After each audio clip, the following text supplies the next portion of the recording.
এই কন্ডিশনে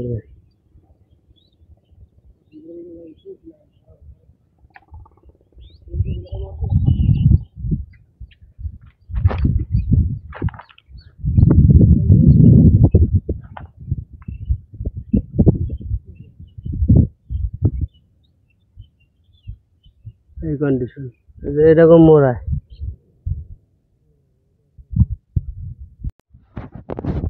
আসসালামু আলাইকুম ভাই। এই যে ভাই সার দেওয়ার পরে বর্তমানে এই অবস্থা, ঠিক আছে। এই যে ওষুধ কিছুটা কমছে, পোকারও ইয়া এই যে গাছের কন্ডিশন, ঠিক আছে। এই যে তো দুই একটা বেশি আছে, দুই একটা কমেছে, কিন্তু এরকম এরকম, ঠিক আছে, এরকম পোকাটা একটু কমছে। এখন সার দিছি আজকে মনে করেন 7-8 দিন হয়ে গেছে, ঠিক আছে। তো এখন পরবর্তী সার কি শুধু ইউরিয়া দিব নাকি কি দিব, একটু আপডেট দিয়ে না।